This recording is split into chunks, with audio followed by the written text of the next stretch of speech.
England की राजगद्दी साल 1509 से लेकर 1547 तक हेनरी के हाथों में हुआ करती थी।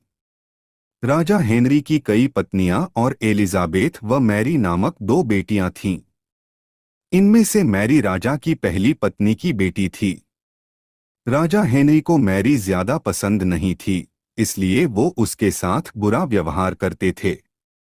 मैरी महल के नौकरों के साथ महल का काम करती थी।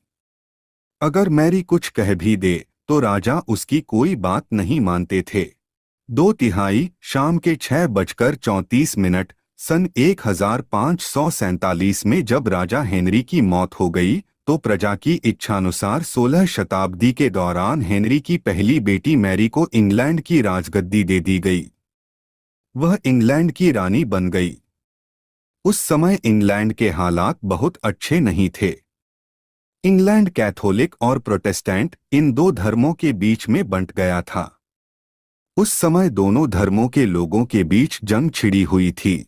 2/3 शाम के 6:35 रानी मैरी चाहती थीं कि पूरे इंग्लैंड में सिर्फ एक ही धर्म हो, लेकिन लोगों ने उसकी यह बात मानने से साफ इनकार कर दिया था।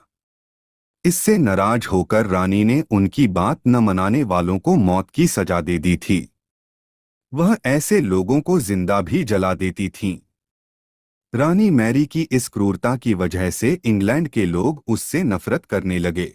2/3 शाम के 6:35 इस बात से हर सभी खुश हुए, लेकिन उस समय रानी मैरी के साथ बहुत ही अजीब घटना हुई। उनके गर्भ से किसी भी बच्चे का जन्म नहीं हुआ, बल्कि कुछ ही महीनों के बाद रानी मैरी का पेट फिर से सामान्य हो गया। वहां के ओझा लोगों ने अपनी तंत्र विद्या से बताया कि रानी मैरी के गर्भ में कोई बच्चा नहीं बल्कि एक भूत आकर निवास करता है।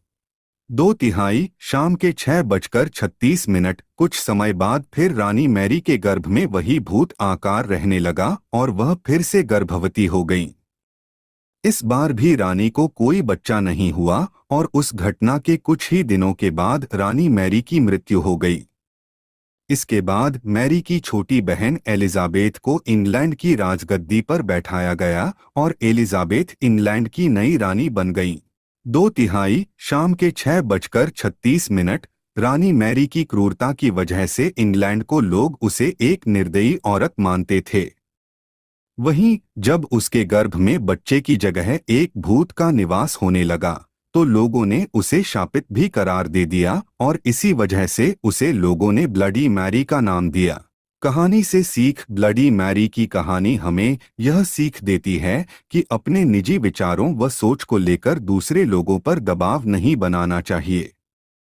शांति और करुणा से लोगों का ख्याल रखना ही मनुष्य का धर्म है।